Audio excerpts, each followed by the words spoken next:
Hey, welcome back to the Simpletron channel, the channel where we talk about cool robots and things. And today we are looking at the Transformers Studio Series 86 Deluxe Class Bumblebee.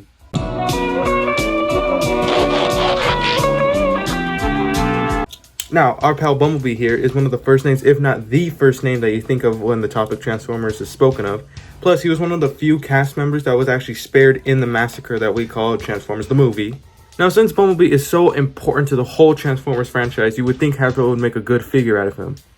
And here they did.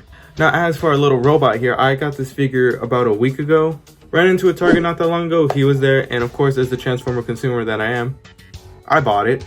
And now we're here. Now, when Hasbro announced that our favorite yellow bot here was getting a new figure based on the best Transformers movie, IMO, I didn't really know how to feel about it, because I already had the Origins Bumblebee, and that Netflix Bumblebee does nothing for me. So I thought I was gonna pass this one up.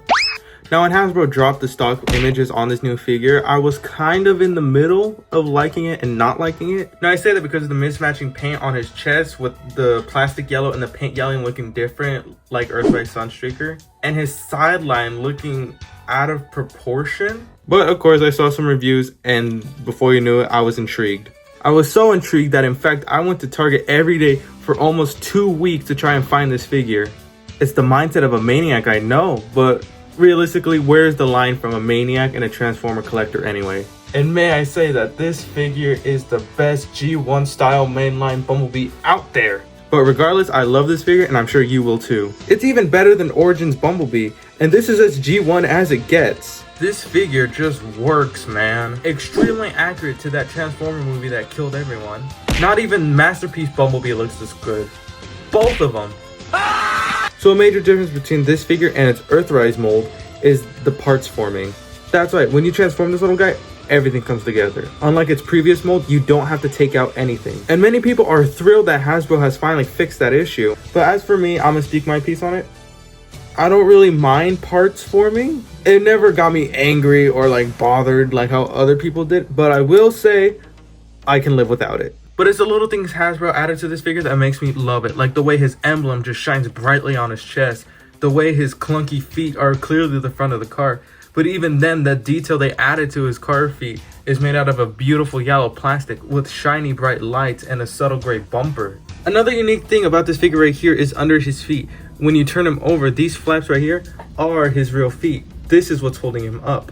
And when you look closely, these flaps actually have a lot of sculpted detail into them, and I am here for it. And speaking of detail, another thing I want to talk about is his face. And his face is finally close enough to the cartoon. Earthrise's head was too fat, Origin's head was too long.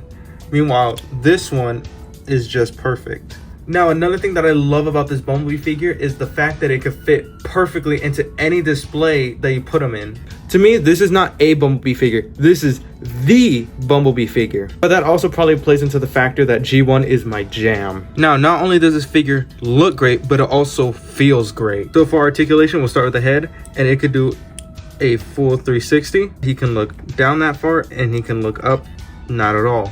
Arm can go out, and it can also do a full 360. His bicep here is on a swivel, so it can also do a full 360. Only has one elbow joint, but when you get that in, it locks into place. Hands are also on a swivel, so those two can do a full 360.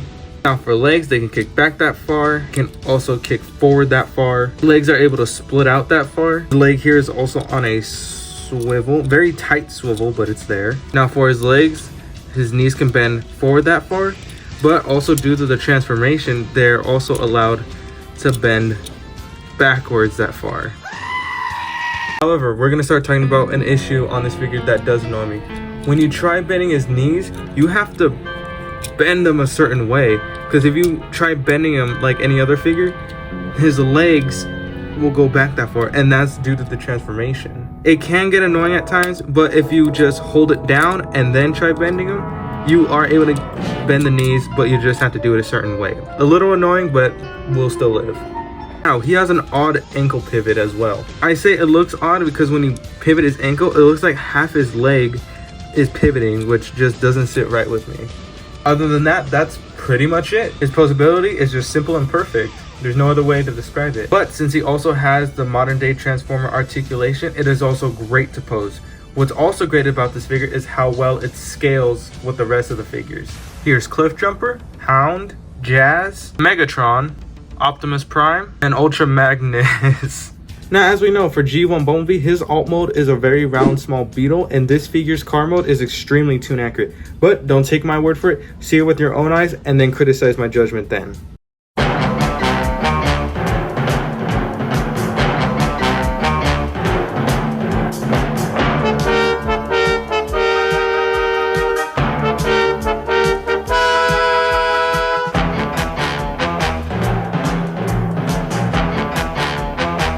And here we have his car mode, and what did I say? Extremely accurate to the cartoon. And if I'm being honest, this might be my favorite car mode of all time because it's pretty great, man. I love the way it's just so small and compact, and the way the robot folds into itself to make this car. It's just perfect, man. The wheels being different shapes to each other just gives it more of a cartoon appearance, which I'm totally here for. I also love how in the cartoon he has his emblem on the hood, and they added that here. Of course there's going to be two, because one needs to be on the chest, one needs to be on the hood, and there's no way they can do it. And if that's a problem to you, leave. I don't know, don't buy it then. This feels like a genuine toy car, because history lesson coming. Bumblebee, before he was a Transformer, was part of the micro change line, where all the mini bots were based off of tiny cars.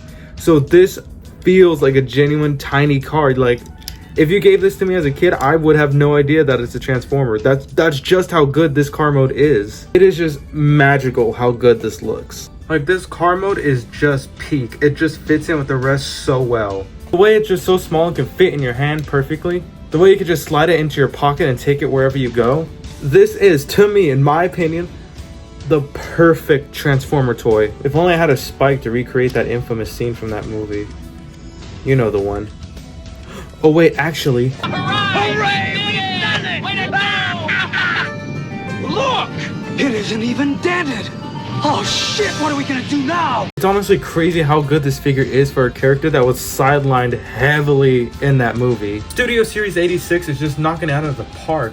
These G1 accurate figures are just amazing, man. They look good, they feel good. The pictures you can take with them are endless. It is just a really good time to be a Transformers fan right now.